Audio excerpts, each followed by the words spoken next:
Bom dia, boa tarde, boa noite a todo mundo que está assistindo esse vídeo. Esse vídeo vai abordar sobre parábolas generalizadas, né? Um trabalho da disciplina de Fundamentos da Matemática, na UFSCar Campus Sorocaba. O meu curso é de licenciatura em Física, né? Eu me chamo João Pedro, está o meu e-mail na tela. E o professor dessa disciplina é o Renato Fernandes Cantão, o e-mail dele também está na tela. Então vamos falar um pouquinho sobre parábolas generalizadas. Normalmente, quando a gente fala sobre parábolas, né, a gente vem do ensino médio aprendendo que parábolas é só y igual a x ao quadrado mais bx mais c igual a zero. Né? Só que isso só vale para quando a parábola está com o eixo de simetria paralelo ao eixo y. Né? E tem muitos casos, fisicamente e geometricamente, onde o eixo de simetria não é paralelo ao eixo y. Né? Então acaba que não é muito geral. Né? Você acaba sendo muito limitado com essa descrição muito simples, né? Então a gente precisa de uma descrição um pouco mais complexa para conseguir resolver parábolas que não necessariamente têm o seu eixo paralelo ao eixo y, né? O seu eixo de simetria. Então, por exemplo, quais seriam as etapas, os passos que eu preciso fazer para descobrir as equações dessa figura, dessa parábola aqui, por exemplo? Primeiro a gente vai ter que definir algumas coisas, né? A gente vai definir todos os termos, né, que tem essa barrinha em cima deles. Isso daí é como se estivesse falando que foi rotacionado. Então eu tenho um x barra, então são os eixos coordenados rotacionados, o x barra e o y barra. O mesmo vale para outros termos, como o AB, por exemplo, com a barra, que seriam os pontos dele rotacionado também. A gente também vai definir aqui que θ0 é igual a 45 graus sempre que A é igual a C. Tá? Se A for diferente de C, a gente vai usar uma tangente de 2 vezes θ0, que no caso seria 90 graus, mas não existe tangente de 90 graus, então você pode ter situações como, por exemplo, de infinito. Né? Então, não vai ser o nosso caso aqui que a gente vai abordar, né? Porque é uma explicação um pouco mais simples, mas é bom falar que existe essas relações também. E também uma coisa que a parábola geometricamente só pode ser, né, a função só pode ser parabólica se o delta dela é igual a zero. Né? Se a gente faz aqui um b ao quadrado menos 4 vezes a vezes c, tem que dar igual a zero. Né? Ou se a gente pega menos 4 vezes o ponto de A rotacionado vezes o ponto de B rotacionado, é igual a zero também. Essa aqui é uma condição necessária para ser uma equação parabólica, né? Para ser uma função parabólica. Então, a gente vai pegar um exemplo para visualizar, né? A gente vai pegar essa equação aqui, x ao quadrado mais 2x mais y ao quadrado menos x mais 1 igual a zero. E a gente vai reduzir a uma equação canônica, né? Por uma rotação dos eixos coordenados. A gente vai determinar o foco, a vértice e a diretriz dela. E também vai fazer um esboço no GeoGebra dessa curva para ver se realmente está descrevendo certinho como a gente quer, né? Então a gente vai ter a equação geral da parábola, né? Que é esses termos aqui. Né? Esse bxy é importante, guarde ele na cabeça.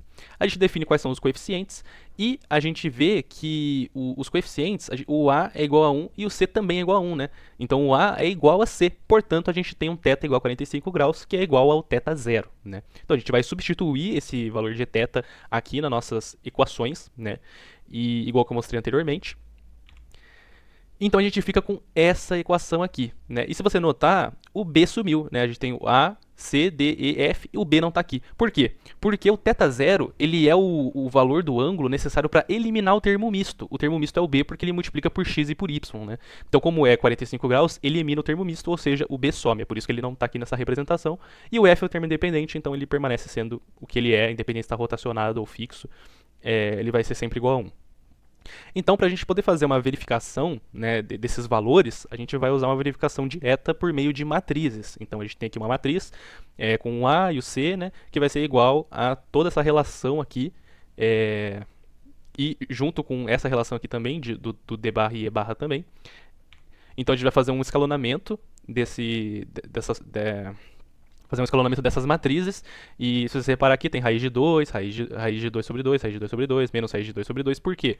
Porque a gente viu aqui, ó, que é seno, né? Tá seno, seno, cosseno, cosseno. Então a gente pega o cosseno de 45 graus, menos seno de 45 graus, seno de 45 graus, cosseno de 45 graus, e assim por diante. A gente vai escalonando essa matriz até a gente chegar aqui na forma mais reduzida do escalonamento. A gente tem aqui que o A barra é 2, o C barra é 0, o D barra é 0 e o E barra é raiz de 2. Então, sendo assim, nas coordenadas x barra e y barra, a equação canônica fica dessa forma aqui. Né? Fazendo algumas modificações, algumas operações, a gente fica com essa forma aqui, que seria, digamos, a forma final, né? Que é a equação canônica reduzida, a equação canônica que a gente fez lá do começo. Né? Então é como se fosse aquela primeira equação é como se ela não tivesse sido rotacionada ainda. Essa equação aqui, ela descreve a parábola rotacionada, né? Como se ela alinhasse, ajeitasse os valores, né? Então agora com a equação alinhada, vamos usar a equação canônica padrão da parábola, né? Então a gente tem aqui o ponto de vista do x, né? E quando o ponto de vista é do x, a gente usa essa relação aqui, né? Se fosse no eixo y, ou no caso se a gente usasse do ponto de vista do y, né? Se aqui fosse um y, a gente usaria essa relação aqui, né? Que não é o caso. A gente também tem os vértices, né? O vértice de x e o vértice de y, eles são respectivamente h e k.